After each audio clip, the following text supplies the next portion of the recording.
Bom, eu decidi finalmente assistir uma obra do Estúdio Ghibli e particularmente eu vejo as pessoas aclamando fervorosamente quase tudo que o estúdio faz. E eu comecei a minha jornada com as obras do estúdio com Princess Mononoke. O que eu tenho a dizer é que, pelo menos em relação a esse título, a aclamação não é à toa.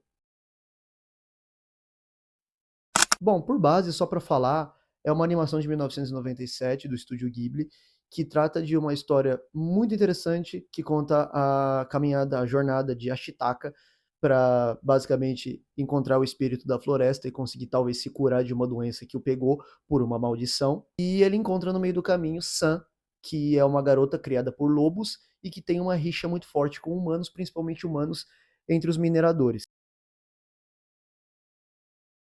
Bom, é que a gente entra no segundo ponto que eu quero tratar nesse vídeo aqui, que é basicamente entender essa estrutura e como que o filme utiliza essa estrutura de uma forma muito mais interessante do que outras tantas coisas que a gente tem. No Ocidente, a gente já tem a figura das fábulas já há muito tempo, né? Eu acho que muita gente, quando criança, leu tantas fábulas, eu li, tinha vários daqueles livrinhos e que contavam histórias que no final pretendiam passar uma lição de moral, passar um ensinamento moral. E bom, essas histórias acho que moldaram o caráter de muita gente e foi essencial para que muita gente hoje entendesse o que é certo e errado, mesmo que algumas não pratiquem.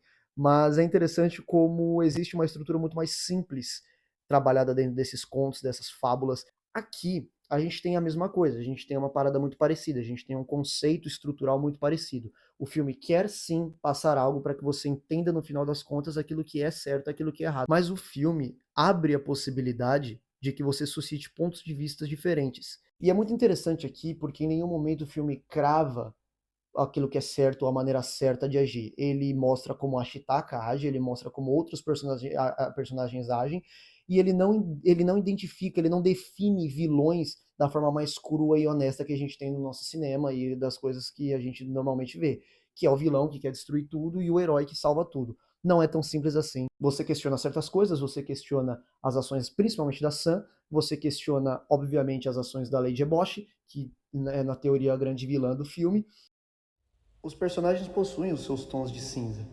Nem todo personagem é totalmente ruim, nem todo personagem é totalmente bondoso.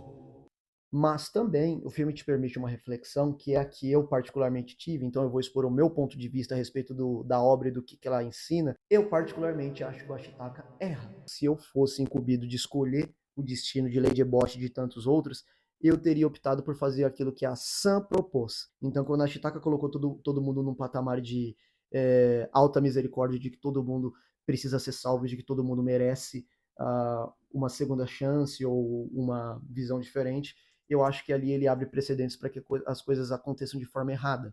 Então, se ele tivesse agido desde do primeiro momento contra a Lady Ebosh, aquilo talvez não teria acontecido. Com a Sam, a gente vê alguma coisa mais pura, mais genuína e, de fato, mais emocional.